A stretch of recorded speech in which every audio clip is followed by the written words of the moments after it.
بسم الله الرحمن الرحيم. أبج فاعرفه حقا وانتخه، متفق لفظا وخطا متفق، وضده فيما ذكرنا المفترق، مؤتلف متفق الخط فقط، وضده مختلف فاخشى الغلط، والمنكر الفرد به راو غدا، تعديله لا يحمل التفردا، متروكه مواحد به انفرد، وأجمعوا لضعفه فهو كرد، والكذب المختلق المصنوع على النبي فذلك الموضوع، وقد أتت كالجوهر المكنون سميتها منظومة البيقوني، فوق 30 بأربع أتت أقسامها تمت بخير ختمت. الحمد لله نحمده ونستعينه ونستغفره ونعوذ بالله من شرور أنفسنا ومن سيئات أعمالنا، من يهده الله فلا مضل له ومن يضلل فلا هادي له، وأشهد أن لا إله إلا الله وحده لا شريك له، وأشهد أن محمدا عبده ورسوله صلى الله عليه وعلى آله وأصحابه أجمعين، أما بعد. Kita lanjutkan pada halaman 33 dari keterangan Syekh Abdus Salam Ibnu Barjas rahimahullah ta'ala. Wa qala rahimahullah, al-mu'taqadus sahih fi tauhidil asma'i was sifat. Keyakinan yang benar, keyakinan yang sahih terkait dengan permasalahan tauhid al-asma' was sifat. Beliau mengatakan, wa min jumlati i'tiqadi ahli sunnati wal jamaah, termasuk dari bagian keyakinan i'tiqad ahli sunnati wal jamaah dalam masalah apa? Dalam masalah al-asma was sifat. Sekarang beliau membahas permasalahan i'tiqad, keyakinan al-firqah an-najiyah, at-taifah al-mansurah, ahli sunnati wal jamaah atau as-salafiyin berkaitan dengan al-asma was sifat, nama-nama dan sifat Allah subhanahu wa ta'ala. Kata beliau, annahum yuthbituna lillahi ta'ala ma asbatahu li nafsihi, bahwasannya mereka ahlu sunnati wal jamaah, al-firqah an-najiyah, at-taifah al-mansurah, as-salafiyun menetapkan untuk Allah subhanahu wa ta'ala segala sesuatu yang telah Allah subhanahu wa ta'ala tetapkan untuk dirinya. Wa ma asbatahu lahu rasuluhu sallallahu alaihi wasallam minal asma'i al-husna wa sifatul ula. Dan juga mereka ahlu sunnati wal jamaah menetapkan apa yang telah ditetapkan oleh Rasulullah SAW berupa nama-nama yang indah dan sifat-sifat yang tinggi dari sifat-sifat Allah subhanahu wa ta'ala. Maknanya ahlus sunnati wal jamaah menetapkan apa yang Allah tetapkan dan menetapkan apa yang ditetapkan oleh Rasulullah SAW dari nama-nama dan sifat-sifat Allah subhanahu wa ta'ala. La yatajawazuna al-Qur'ana wal hadits ats-tsabit an Rasulillah sallallahu alaihi wasallam. Mereka ahlus sunnati wal jamaah tidak melampaui, tidak melebihi Al-Quran dan hadis yang telah sabit dari Nabi sallallahu alaihi wasallam. Yuthbituna alfadha dzalik, mereka menetapkan lafaz-lafaznya. Itu prinsip ahlus sunnati wal jamaah. Lafaznya ditetapkan, lafaznya diimani, tidak ditolak sama sekali, baik satu huruf pun tidak mereka tolak. Wa ya'lamuna ma'naha fi lisanil arabi alladzi nazzala bihil Qur'an. Mereka ahlus sunnati wal jamaah mengetahui maknanya. Mengetahui maknanya. Makna apa? Makna dari nama dan sifat-sifat tersebut. Bukan sebagaimana al-mufawwidhah, mereka yang menolak makna yang terkandung dari nama-nama dan sifat-sifat tersebut. Kata mereka ini nama, ini sifat, cuma sekedar alfaz al-mujarrada anil ma'ani, lafaz-lafaz yang kosong dari ma'ani, yang tidak punya makna. Ketika ditanya apa makna yadullah, kata mereka wallahu a'lam, Allah SWT yang mengetahui maknanya. Ketika dikatakan istiwa alal arsh, Allah SWT istiwa di atas arsh, mereka mengatakan wallahu alam, Allah SWT yang tahu maknanya. Ketika dikatakan Allah SWT memiliki sifat al-izzah, al-ilm, wal-haya, mereka semua mengatakan ini makna tidak diketahui maknanya. Nama-nama ini tadi, sifat-sifat ini tadi tidak memiliki makna kata mereka. Ini akhbas, ya, firqah yang akhbas, pemahaman yang buruk, yang jelek. Wa yufawwiduna al-kaifiyah lillahi ta'ala. Mereka Ahlus Sunnati wal Jamaah menyerahkan kaifiyahnya kepada Allah Subhanahu wa taala. Itu prinsip Ahlus Sunnati wal Jamaah. Menetapkan lafaz, menetapkan makna. Adapun kaifiyah mereka tafwid, mereka serahkan kepada Allah Subhanahu wa taala. Mereka tidak mengetahui kaifiyah sifat Allah Subhanahu wa taala. Bagaimana Allah Subhanahu wa taala istiwa di atas arasy, mereka tidak tahu bagaimana bentuk istiwanya. Ketika disebutkan wajah Allah, mereka tidak mengetahui kaifiyahnya. Hanya Allah Subhanahu wa taala yang tahu. Kenapa? Dikarenakan Allah Subhanahu wa taala tidak menjelaskan kaifiyahnya di dalam Al-Qur'an, tidak menjelaskan maknanya, kaifiyahnya di dalam hadis Nabi alaihi salatu wasallam. Kaifiyah, bentuk hakikat sesuatu itu bisa diketahui dengan apa? Kata para ulama, bisa dengan khobar dari yang pernah melihat, dan tidak ada yang pernah melihat Allah Subhanahu wa taala di alam dunia ini tadi. Bisa diketahui dengan an-nazar ila mithlihi, melihat kepada sesuatu yang serupa dengan dia. Tidak ada yang serupa dengan Allah Subhanahu wa taala, sehingga tidak bisa dikatakan sifat Allah Subhanahu wa taala itu memiliki kaifiyah seperti ini yang diketahui oleh makhluk. Difahami? Namun Ahlus Sunnati wal Jamaah dalam hal ini mereka menetapkan bahwasannya nama sifat Allah Subhanahu wa taala memiliki kaifiyah, namun mereka tidak mengetahui kaifiyahnya. Difahami? Lianna Allah Ta'ala qad ikhtassa biha falam yutli' 'alaiha ahadan minal bashar. Dikarenakan Allah Subhanahu wa taala telah mengkhususkan kaifiyah tersebut hanya pada dirinya, dan dia tidak menampakkan, memunculkan kaifiyah sifat tersebut kepada seorang pun dari kalangan manusia. Difahami? Di dalam ayat Al-Quran disebutkan Allah Subhanahu wa taala memiliki wajah. Wa yabqa wajhu rabbika dzul jalali wal ikram. Maka kita imani Allah Subhanahu wa taala memiliki wajah. Bagaimana bentuk wajah Allah Subhanahu wa taala? Kita katakan kita tidak tahu bentuknya. Kenapa? Dikarenakan Allah tidak memberitakan secara detail dan tidak pernah memperlihatkan kepada seorang pun bentuk wajahnya Allah Subhanahu wa taala. Difahami? Fahum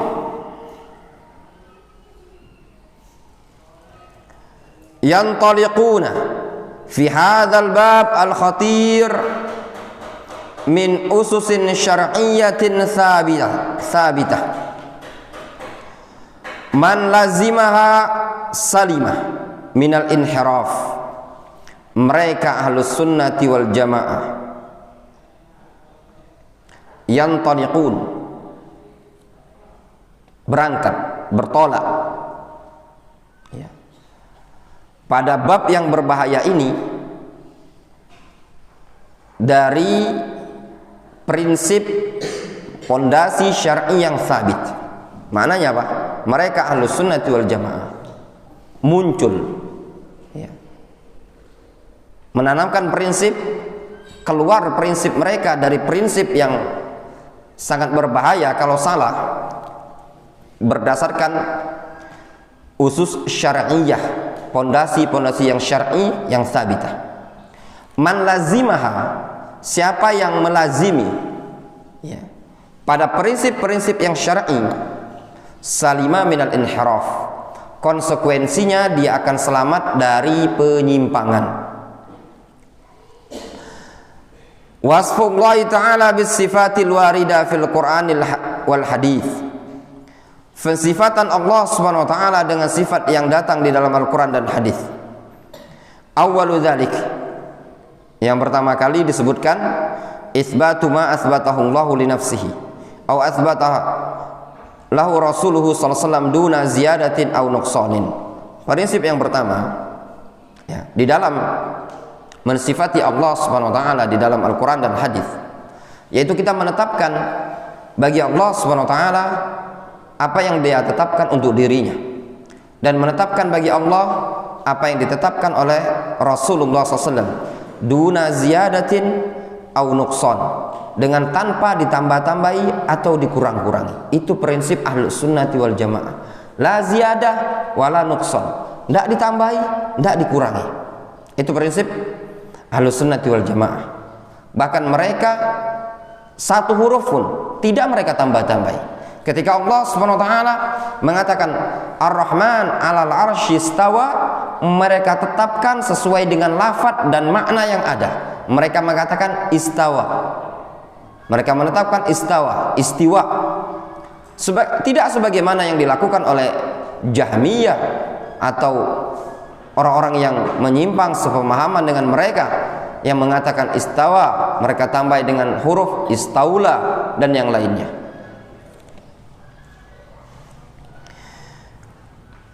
Li'annahu la ahada a'lam billahi ta'ala min nafsihi, dikarenakan tidak ada seseorang yang lebih tahu tentang Allah dibandingkan dirinya. Kama qala ta'ala, sebagaimana Allah Subhanahu wa taala berfirman, qul a'antum a'lamu amillah, katakanlah ya Muhammad, a'antum a'lam amillah, katakanlah ya Muhammad kepada mereka, apakah kalian yang lebih berilmu ataukah Allah Subhanahu wa taala yang lebih berilmu? Allah yang lebih mengetahui tentang dirinya ataukah kalian yang lebih mengetahui tentang dirinya Allah Subhanahu wa taala? Wala ahada a'lam billahi ba'dallahi min rasulih sallallahu alaihi wasallam. Tidak ada seseorang pun yang lebih mengetahui terhadap Allah setelah Allah Subhanahu wa taala sendiri dibandingkan Rasulullah SAW. Tidak ada orang yang lebih tahu tentang Allah Subhanahu wa taala melainkan dirinya. Siapa itu? Allah Subhanahu wa taala. Atau tidak ada sesuatu yang lebih mengetahui. Ana ulang ya, tidak ada sesuatu yang lebih mengetahui tentang diri Allah Subhanahu wa taala, tentang zatnya Allah Subhanahu wa taala melainkan dirinya sendiri. Kemudian setelah Allah Subhanahu wa taala siapa? Rasulullah SAW dari kalangan makhluk. Itu pun Rasul tidak mengetahui secara detail, melainkan sesuai dengan yang diberitakan oleh Allah Subhanahu wa taala kepada beliau.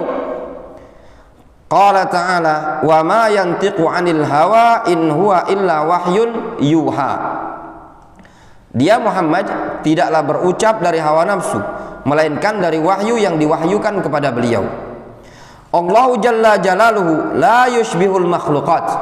Prinsip yang berikutnya di dalam mengimani nama-nama dan sifat Allah Subhanahu wa taala, prinsip yang berikutnya adalah bahwasannya Allah Subhanahu wa taala jalla wa ala la yushbihul makhluqat, tidak menyerupai makhluk.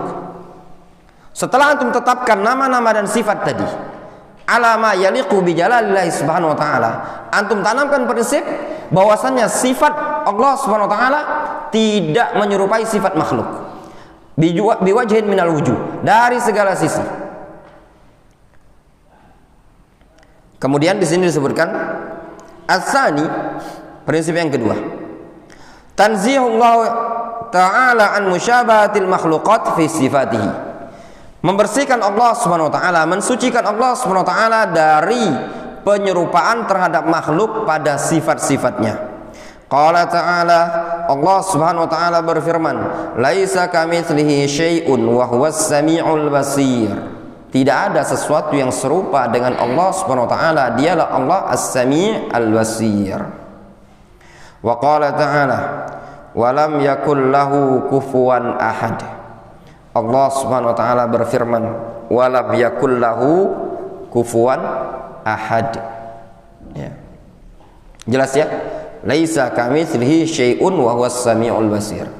Laisa kamitslihi syai'un, tidak ada sesuatu yang serupa dengan Allah Subhanahu wa taala dari segala sisi. Wa huwas samiul basir, ini menunjukkan apa? Penetapan sifat as-sama' wal basar dan penetapan nama as-sami' dan nama al-basir bagi Allah Subhanahu wa taala. Dan juga ditiadakan oleh Allah Subhanahu wa taala, walam yakul lahu kufuwan ahad. Tidak ada kufu, sesuatu yang setara, sesuatu yang sebanding dengan Allah Subhanahu wa taala. Kemudian prinsip yang ketiga, la yudriku ahadun kaifiyata sifatihi ta'ala. Tidak ada seseorang pun yang bisa menangkap bagaimana kaifiyah sifat Allah Subhanahu wa taala. Tidak ada yang bisa. Ya. Ats-tsalits, adamu muhawalat idraki kaifiyati sifatihi. Prinsip yang ketiga, setelah kita tetapkan nama-nama dan sifat Allah berdasarkan dalil, yang kedua, kita yakini bahwasanya nama-nama dan sifat Allah Subhanahu wa taala tersebut hakikatnya tidak serupa dengan sifat makhluk. Yang ketiga, tidak diperbolehkan adanya upaya untuk idrak kaifiyah sifatihi. Tidak diperbolehkan seseorang muhawalah, ada upaya untuk menangkap, memahami, mencerna, memikirkan bagaimana kaifiyah, kondisi, keadaan, bentuk, hakikat sifatnya Allah Subhanahu wa taala. Difahami? Itu tidak diperbolehkan. Qala ta'ala, Allah Subhanahu wa taala mengatakan, wala yuhituna bihi ilman. Ya. Mereka umat manusia tidak bisa meliputi Allah Subhanahu wa taala dengan ilmu yang mereka miliki. Tidak mungkin bisa. Bahkan seseorang menghayal tentang Allah Subhanahu wa taala, menggambarkan di alam hayal tentang Allah Subhanahu wa taala, digambarkan sama dia bahwasanya Allah Subhanahu wa taala itu begini-begini, wajahnya begini-begini, itu perbuatan lebih keji, lebih buruk, lebih besar dosanya dibandingkan seseorang menggambarkan di alam hayal dia bentuk seorang wanita yang bukan mahram yang cantik jelita. Bayangkan itu. Antum menghayalin seorang perempuan di alam kepalanya antum, ya Mas Ujang ya, menghayal wanita yang indah gini tadi, itu hukumnya haram, ya. Tapi ini masih ringan dibandingkan apa? Menghayalkan tentang bentuknya Allah Subhanahu wa taala. Qul innama harrama rabbiyal fawahisha ma dhahara minha wa ma batan wal ithma wal baghi wa an tusyriku billahi ma lam yunazzil bihi sultanan wa an taqulu 'ala Allahi ma la ta'lamun. Innama harrama rabbiyal fawahisha ma dhahara minha wa ma batan wal ithma wal baghi. Allah Subhanahu wa taala haramkan perbuatan keji, fawahish, yang nampak, yang tersembunyi, al-itsm wal baghi, bertingkat-tingkat. Wa an tusyriku billahi ma lam yunazzil bihi sultanan. Engkau melakukan syirik kepada Allah Subhanahu wa taala. Yang tingkatan tertinggi kata Allah Subhanahu wa taala, wa an taqulu 'ala Allahi ma la ta'lamun. Dan yang paling tinggi dari urutan dosa tadi kata Imam Ibnu Qayyim, engkau berbicara atas nama Allah sesuatu yang tidak engkau ketahui. Ketika seseorang menggambarkan di alam hayal bagaimana bentuk Allah Subhanahu wa taala, berarti dia sudah menggambarkan, berbicara, pemikirannya tentang hakikat bentuk sifat kaifiyah Allah Subhanahu wa taala, sesuatu yang dia tidak punya ilmu padanya. Ini merupakan dosa besar. Difahami? Ya. Nah, itu tadi. Di suatu kajian Anda nyampaikan seperti ini, tiba-tiba ada di salah satu yang hadir, ya, dari kalangan yang hadir ini, dia mengatakan, mana dalil? Terdengarlah di ana. Langsung ana sampaikan. Kaget dia, belum pernah dengar. Masa orang yang menggambarkan tentang Allah Subhanahu wa taala dikatakan lebih besar dibandingkan menggambarkan cewek cantik di alam benaknya? Terus ana sampaikan firman Allah Subhanahu wa taala, wa antaqulu 'ala Allahi ma la ta'lamun. Di situ disebutkan qul innama harrama rabbiyal fawahisha ma dhahara minha wa ma batan. tindakan fawahish, zina dan yang semisalnya itu dosa. Kemudian diurutkan kata Imam Ibnu Qayyim sampai pada urutan wa an taqulu 'alallahi ma la ta'lamun. Ya. Makanya para ulama sampai mengkafirkan ya, orang-orang yang mentasbih Allah Subhanahu wa taala dari segala sisi. Ya, dari segala sisi. Makanya Jahmiyah yang menolak sifat Allah Subhanahu wa taala, menolak nama Allah Subhanahu wa taala dinyatakan kufar. Kenapa? Dikarenakan sudah berurusan dengan Allah Subhanahu wa taala. Seseorang yang berzina dengan ratusan wanita, seseorang yang membunuh puluhan orang, seseorang yang khamr dia minum puluhan botol mungkin, itu semua dosa besar. Tapi kita yakini prinsip Ahlus Sunnati wal Jamaah tidak mengkafirkan mereka selama mereka tidak terjatuh pada kesyirikan, dan selama mereka apa? Selama mereka masih meyakini hal tersebut adalah hukumnya haram, tidak menghalalkan perkara yang diharamkan oleh Allah Subhanahu wa taala tersebut. Namun orang yang mengingkari nama-nama Allah Subhanahu wa taala, mengingkari sifat-sifat Allah Subhanahu wa taala, menyerupakan Allah Subhanahu wa taala dengan makhluk, itu bisa dikafirkan oleh para ulama. Wa qala ta'ala hal ta'lamu lahu samiyya, hal ta'lamu lahu samiyya, apakah engkau mengetahui Allah Subhanahu wa taala memiliki sami, sesuatu yang serupa. Kemudian prinsip yang berikutnya dari masalah al-asma wa sifat, di sini Syekh Abdul Salam Ibnu Barjas beliau mengatakan atau beliau menyebutkan beberapa contoh tentang keimanan terhadap sifat Allah Subhanahu wa taala. Zikru sifatil istiwa 'alal arsy, penyebutan sifat istiwa di atas arsy. Famin sifatihi ta'ala, termasuk sifat Allah Subhanahu wa taala, ma nasallahu ta'ala alaihi biqaulihi, yang telah dinaskan oleh Allah Subhanahu wa taala pada firman-Nya, Ar-Rahmanu 'alal arsy istawa, Ar-Rahman istiwa di atas arsy, fi mawadhi'a minal Qur'an, pada banyak tempat di dalam Al-Quran. Disebutkan ada berapa? Ada 7. Ada 7 poin, 7 ayat, 7 tempat yang berbeda dengan lafaz Ar-Rahman 'alal arsy istawa, atau yang semakna dengan ini, bahwasanya Allah Subhanahu wa taala istiwa di atas arsy itu ada 7 tempat dalam Al-Quran yang menggunakan Allah, yang menggunakan Allah ya. Fayustafadu minha itsbatu istiwa'illahi 'alal arsy istiwa'an haqiqiyan na'rifu ma'naha wa najhalu kayfiyataha. Kata al-muallif, diambil faedah dari ayat ini penetapan sifat istiwa bagi Allah di atas arsy dengan istiwa yang hakiki. Istiwa yang hakiki, kita katakan Allah Subhanahu wa taala istiwa di atas arsy. Seperti itulah Al-Qur'anul Karim. Tidak usah antum tambah-tambahi, juga tidak diperbolehkan. Cukup antum katakan Allah Subhanahu wa taala mustawin ala arsyihi, titik.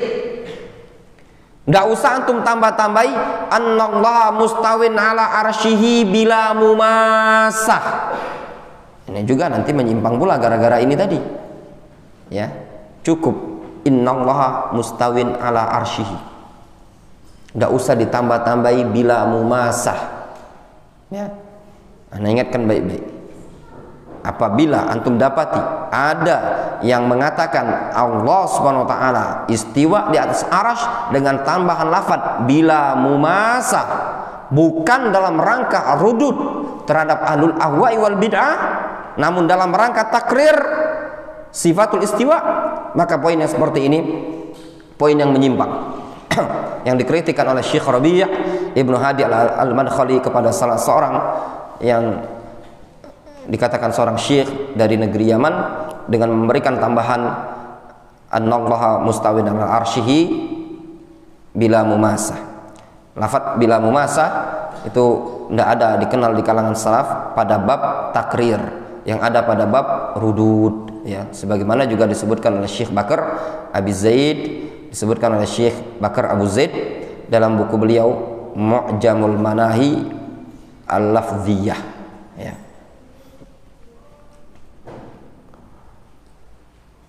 Kata beliau, na'rifu ma'nahu wa najhalu kaifiyatahu.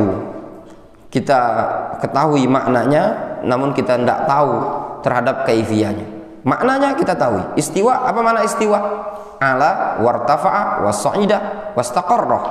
4 makna ini kata Imam Ibnu Qayyim yang ada di kalangan salaf dan juga yang ada di kalangan lughah, ya.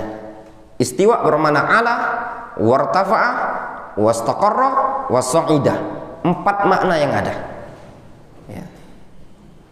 Adapun yang mengatakan bahwasanya istiwa bermakna al-julus, ini la yu'raf indas salaf, ya.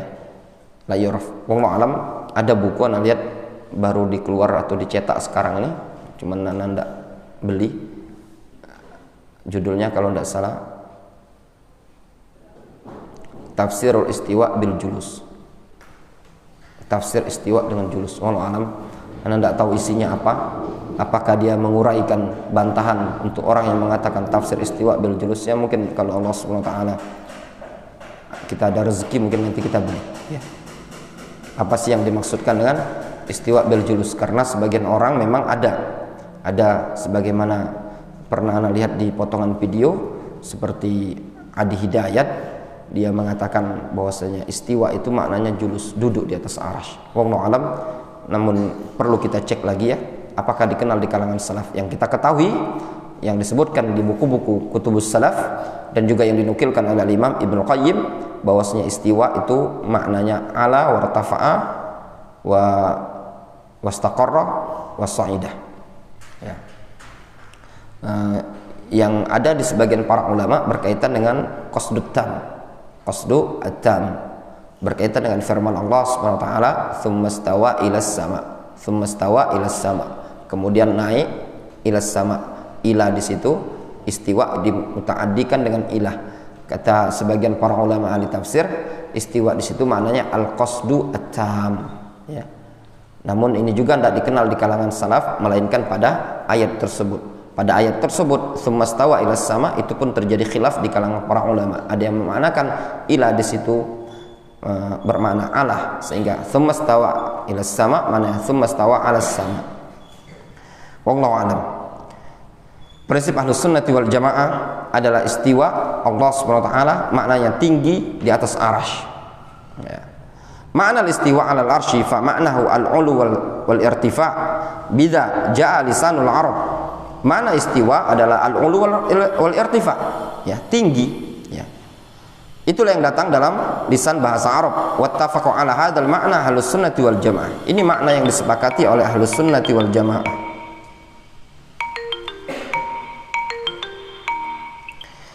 Kemudian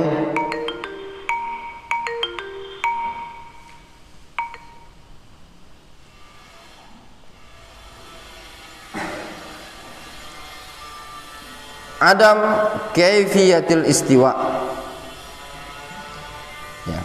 Prinsip Ahlus Sunnah wal Jamaah juga tidak mengetahui bagaimana kaifiyah istiwanya Allah Subhanahu wa taala di atas arasy.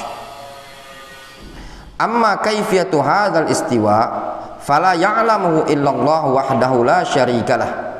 Adapun kaifiyah istiwa tidak ada yang mengetahuinya kecuali Allah Subhanahu wa taala semata, ya. Kaifiyah itu bagaimana bentuknya, posisinya Allah Subhanahu wa taala beristiwa. Ketinggian Allah Subhanahu wa taala di atas arsy itu bagaimana posisinya, bentuknya bagaimana, itu tidak ada yang tahu kecuali Allah Subhanahu wa taala. Jelas, ya? Wallahu ta'ala alam shawab. Demikianlah yang disebutkan oleh Syekh Abdus Salam Ibnu Barjas, prinsip Ahlus Sunnah wal Jamaah, ya. Naktafi bihadzal qadar, kita cukupkan dulu sampai sini. Subhanallah.